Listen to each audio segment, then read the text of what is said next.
What's up? Can you get a good mix using only stock plugins? Yep. Yes. Yes. Yes. Yes. Yes. Yes. Yes. Yes. Yes. Yes. See. Oui. Of course the answer is yes. I can write a great song on a cheap guitar.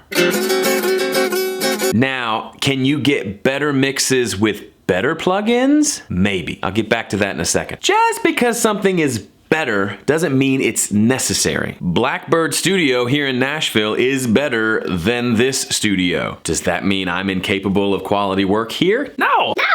No, of course not. This is why I have only mixed with stock plugins for the last several years. Partially because I'm lazy, partially because I want to prove that it can be done. I've said this all along and I still hold fast to this. If you can't get a good mix with stock plugins, something else is wrong. Better plugins probably aren't gonna help. However, buckle up because this is big for me.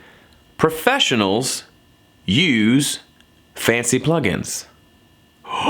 Now, are these fancy plugins the source of their power? No. But just because John Mayer could play a $100 Squire guitar on tour and probably make it sound pretty good, doesn't mean that's what he actually does. It would be too much work. Once you achieve a certain level of competency and proficiency, it's just easier to achieve the sound you want with better gear. Let me tell you a little story. I just recently released my new EP called Fighter. Up until this point, for the last as long as I can remember, I've been using the stock plugins in PreSonus Studio One to do all my mixing. But recently, PreSonus added some new models of some vintage analog pieces of equipment into their offering of stock plugins.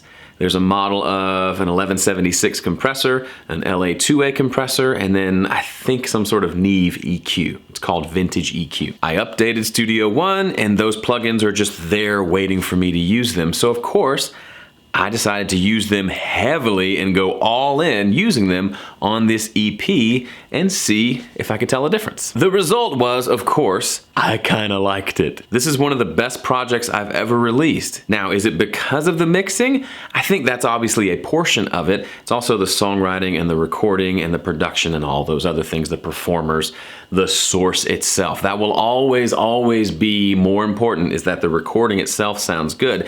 However, if you've gotten over that hurdle and you're focusing on how to improve your mixing skills, there's something to be said for advancing beyond the basic stock plugins that come with your recording software. I can't believe I'm even saying this right now. It's like a progression. Over here is simple. Over here is fancy. If you start with fancy, it just doesn't work. It's like handing the keys to a Ferrari to a 13-year-old kid who's never driven before. He's not gonna get it. But if you start with simple and really gain mastery using simple tools and get the fundamentals down, then you can graduate over to fancy. Now, to be clear, I still used stock plugins on this mix quite a bit. I didn't use the other plugins exclusively. There are things to be said for an EQ that allows you to hone in on specific frequencies and to notch out problematic frequencies as you find them. Also, there's something to be said for a compressor that gives you lots of versatility with regards to attack time and release time and things like that. Options you don't have with some of the more vintage models of analog compressors out there. So while I leaned heavily on these fancy plugins in my mix, I still use the stock stuff quite a bit. So the obvious question you may be asking yourself is, Joe, why did you spend so much of your time and your life wasted using only stock plugins? Was it just a shtick to give you something to talk about on YouTube, or was there another reason? For me, it simply came down to this. I used stock plugins and I kept getting better. My mixes, my projects, the stuff I was putting out kept improving. Ergo, it wasn't the plugins that were causing me to improve, it was me. I was getting better on the musical side of writing and performing music. On a technical recording side, getting better at recording that music.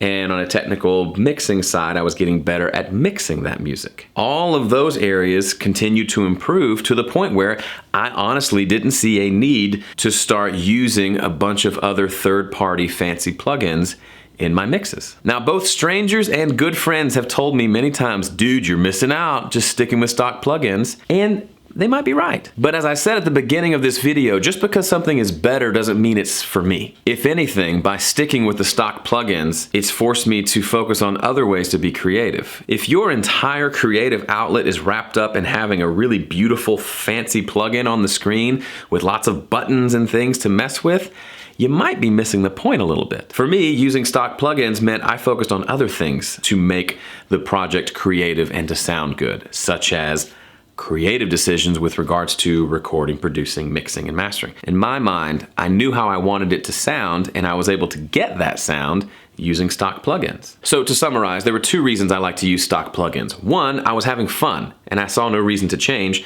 Two, I was continually producing better and better stuff. Again, saw no reason to change. My experience with using these newer, fancier plugins on this latest project, I felt like I was able to get to that sound that I wanted a little bit faster. Back to the guitar analogy. You can make a $100 guitar sound pretty good, but it takes a lot of work to get there. You pick up a $2,000 guitar, and oftentimes the sound you want comes out much more easily. That's a part of the process. That's a big reason why we reach for nicer guitars over cheaper ones. So I found as I was mixing that lead vocal track, I still had problems and issues to deal with, as we will in every mix that we do, but I felt like I got to the end result faster with a little bit less effort, and I had a little more fun along the way. So I'm opening my mind to the possibility of adding new tools to my toolbox. Over the last several years, I spent a lot of time upping my game as a musician and an engineer. Now maybe it's time to up my toolbox as well. Now, if you're looking for a place to up your mixing game, whether you use stock plugins or fancy plugins, you need to check out Dueling Mixes. Did you know that we offer a free 14-day trial? Go to duelingmixes.com, you'll see it, it's right there. You can sign up, enjoy the whole thing, all the back catalog of 50+ songs for free for 14 days and see if it's right for you. If you're not sure what it is, it's me and that handsome devil Graham Cochran, where every month we fight it out and we mix the same song, and then our members vote on which mix they like better. Every month I learn something new because I hear how I mix the song and how he mixed the song, and then the way all the members mix the song.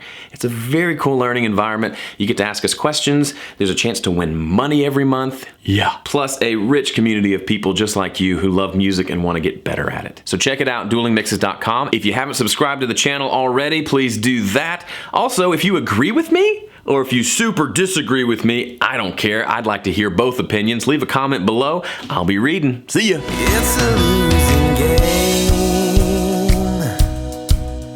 The outcome's always the same. Nobody wins, but I play anyway. Swing for the fence.